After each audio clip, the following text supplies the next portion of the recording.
మనతో పాటు బీఆర్ఎస్ పార్టీకి సంబంధించి కార్మిక రాష్ట్ర అధ్యక్షుడు గజ్జి రాంబాబు గారు ఉన్నారు. వారితో మాట్లాడి ఢిల్లీ సరిహద్దుల్లో జరుగుతున్న వ్యవసాయ కార్మిక చట్టాలకు సంబంధించి నల్ల చట్టాలను తొలగించాలి, ఎంఎస్పి మినిమం సపోర్ట్ ప్రైస్ కి చట్టబద్ధత కల్పించాలని రైతులు పంజాబ్, హర్యానా వ్యాప్తంగా ఢిల్లీకి రావడానికి ప్రయత్నం చేస్తుంటే కేంద్ర ప్రభుత్వం అడ్డుకుంటుంది. దానిపైన అడిగి తెలుసుకున్నాం. సార్ చెప్పండి, కేంద్ర ప్రభుత్వం యొక్క వైఖరి ఎట్లా ఉంది రైతు చట్టాలపై? రైతుల చేస్తున్న పోరాటం పైన కేంద్ర ప్రభుత్వం మోడీ నాయకత్వంలో దుర్మార్గంగా వ్యవహరిస్తూ ఉంది. ఇది చాలా అన్యాయం. వాళ్ళు అడుగుతున్నది కొత్తది కాదు.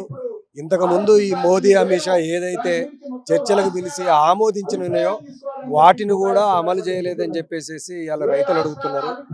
ఇచ్చిన మాట తప్పను అని చెప్పేసి అన్న శ్రీరాముడిని గౌరవించే మోదీ తను మాట తప్పడం, తన అనుచరులు మాట తప్పడం అనేది ఇలా ప్రజలందరూ కూడా గమనిస్తున్నారు.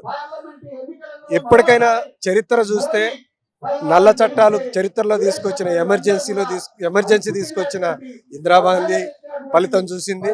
అదే రకంగా రైతుల మీద ఈ నల్ల చట్టాలు తీసుకొస్తున్న మోదీ కూడా ఆ రకమైన ఫలితాన్ని తప్పకుండా అనుభవిస్తాడు. ఇప్పటికైనా మేము కార్మిక సంఘాలుగా, రైతు సంఘాలుగా, మాస్ ఆర్గనైజేషన్స్ అన్ని కూడా ఇవాళ దేశవ్యాప్తంగా సమ్మె చేస్తున్నాయి. ఈ సమ్మెలో కూడా, ఈ సందర్భంగా కూడా మేము ఒకటే విజ్ఞప్తి చేస్తున్నాం. మోదీ గారు, మీరు దేశభక్తి పేరుతో వచ్చారు, శ్రీరాముని నిరంతరం పూజిస్తూ ఉన్నారు. శ్రీరాముడు ఇచ్చిన మాట తప్పని మనిషి, అందరూ సమానంగా బతకాలనుకునే మనిషి. కాబట్టి కనీసం మీరు భారతదేశంలో కార్మికుల ఎడల కార్మిక చట్టాలని తొంగలో దొక్కి వాళ్ళకి అన్యాయం చేయకుండా వాళ్ళందరికీ సమానంగా ఉండేటట్టు చూడండి. మీరు నిజంగా కూడా శ్రీరాముడు భక్తుడైతే సుప్రీంకోర్టు చెప్తున్నది సమాన పనికి సమాన వేతనం అని. అలాంటి చట్టాలు అమలు చేసి శ్రీరాముడు వారసుడు అనిపించుకోండి. గుడులు కట్టడం ద్వారా కాదు, ప్రజలకు ఆయన చెప్పిన మాటలు అమలు చేయడం ద్వారా వారసులు అనిపించుకోవాలి. అందుకని అలాంటి విధానాలు ఏవి కూడా మోడీ చేయట్లేదు.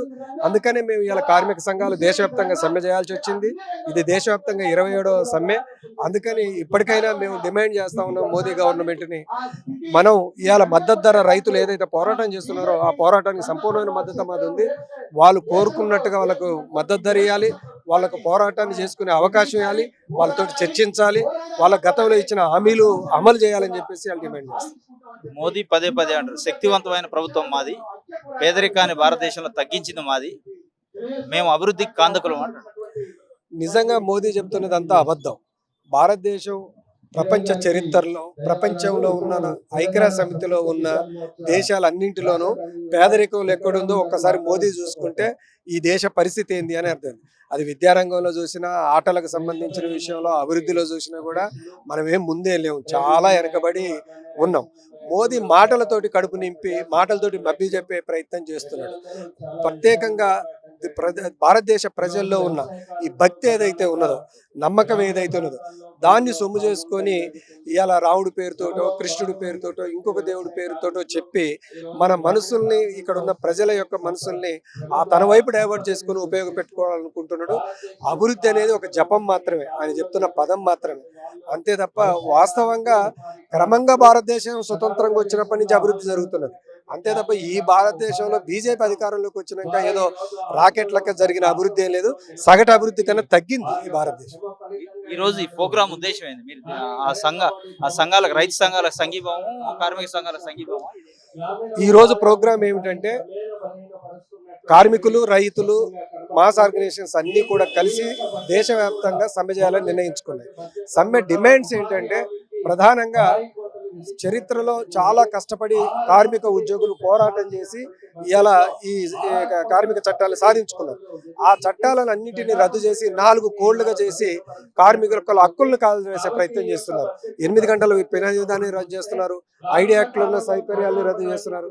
వాటి ఫలితంగా ఇవన్నీ కూడా ఈరోజు జరుగుతున్న దాన్ని గమనంలో పెట్టుకొని మేము ఆ కార్మిక సమస్యలు, కార్మికులకు వ్యతిరేకంగా తెస్తున్న చట్టాలని మీరు ఇమ్మీడియట్ ఉపసంహరించుకోవాలని డిమాండ్ చేస్తూ సమ్మె చేస్తారు. కేసీఆర్ గారు, మీ పార్టీ అధ్యక్షుడు కేసీఆర్ గారు గతంలో హర్యానా, పంజాబ్లో ఈ చట్టాలకు సంబంధించి ధర్నా సందర్భంలో చనిపోయిన రైతులకి కొంత కంపెన్సేషన్ ఏదో ఇచ్చారు. ఇప్పుడు ఏమైనా మద్దతు తెలుపుతున్నారు?